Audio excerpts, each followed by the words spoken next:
ലഹരി ഉപയോഗിക്കുന്ന കുറച്ച് പേരേ ഉള്ളൂ കേട്ടോ. ഇപ്പം നിങ്ങൾക്ക് കുഞ്ചാക്കോ ബോബനെ എനിക്ക് ശത്രുത ഉണ്ടെന്ന് വെച്ചു, എനിക്ക് പറയാൻ പറ്റുമോ കുഞ്ചാക്കോ ബോബൻ ലഹരി ഉപയോഗിക്കുന്ന ആളാണെന്ന്? ദുൽഖറിനെ പറയാൻ പറ്റുമോ?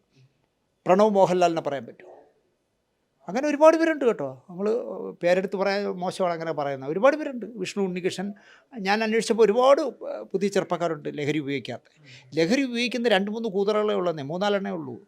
അവന്മാരും ഈ നിക്കറിട്ട് കിടക്കുന്ന കുറേ സംവിധായകന്മാരും കൂടെ ചേർന്ന് സിനിമയെ നശിപ്പിക്കുന്നതാണ്. അല്ലാതെ ഈ ചേംബർ അങ്ങനെ ലഹരിയെ പ്രോത്സാഹിപ്പിക്കുന്നവരൊന്നുമില്ല. ചേംബറാണ് ആദ്യമായിട്ട് പറഞ്ഞത് സെറ്റുകളിൽ ഷാഡോ പോലീസിനെയൊക്കെ വിനിയോഗിക്കണമെന്ന്. അന്ന് സിനിമയാണ് ലഹരി എന്ന് പറഞ്ഞ് കൊണ്ട് നടക്കുന്ന ആളാണ് ബി ഉണ്ണികൃഷ്ണൻ. ബി ഉണ്ണികൃഷ്ണൻ വേറെ ലഹരിയൊന്നുമില്ല. അയാൾക്ക് ട്രേഡ് യൂണിയനിൽ പ്രവർത്തിച്ച് ആളുകളിൽ നിന്ന് തള്ളക്കുള്ളി കേൾക്കുകയും സിനിമ എടുക്കുകയും ചെയ്യണം. ഇത് രണ്ടുമാണ് അയാളെ ലഹരി. പക്ഷേ അയാളാണ് ആദ്യമായിട്ട് പറഞ്ഞത് സെറ്റുകളിൽ ഷാഡോ പോലീസ് വരാൻ പാടില്ല എന്ന്. അതെന്താണെന്ന് എനിക്ക് മനസ്സിലാവുന്നില്ല. അതുപോലെ തന്നെ ഇപ്പോൾ ഈ അടുത്ത കാലത്ത് പെന്തക്കോസുകാരനാണ് സിബി മലയിൽ.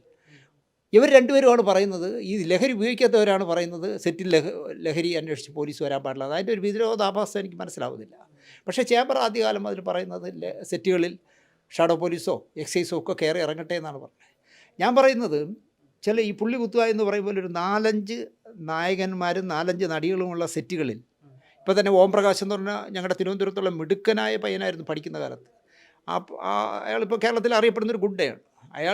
അയാൾ താമസിക്കുന്ന ക്രൗൺ പ്ലാസ എന്ന് പറഞ്ഞ 7 സ്റ്റാർ ഹോട്ടലിൽ വെളുപ്പാങ്കാലത്ത് ഒരു നടി ചെന്ന് ഉറങ്ങാൻ കിടന്നു, മനസ്സിലായില്ലേ? ക്ഷീണം കൊണ്ട് കിടന്നുറങ്ങിപ്പോയിന്നവിടെ. പോലീസ് കേസെടുത്തില്ല. അവർ പറയുന്നത് അയ്യോ ആ നടിയിൽ യാതൊരു തെളിവില്ലെന്ന്. ഈ പോലീസുകാരാണ് പലപ്പോഴും പലരെയും രക്ഷപ്പെടുത്തുന്നത്. ഇത് പ്രയാഗ മാർട്ടിൻ അല്ലേ?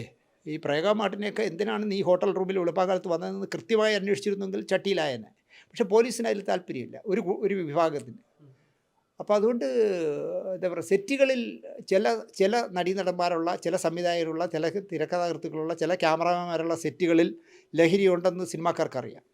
ആ സെറ്റുകൾ പറഞ്ഞിട്ട് ഷാഡോ പോലീസിനെ ഇറക്കി പൊക്കാമെങ്കിൽ, ഒരു 5 ക്യാരവാൻ പൊക്കാമെങ്കിൽ മലയാള സിനിമയിലെ ലഹരിക്ക് ഒരു അറുതി ഉണ്ടാക്കാൻ പറ്റും. അത് ചെയ്യാത്തതാണ് പ്രശ്നം. ഈ താരസംഘ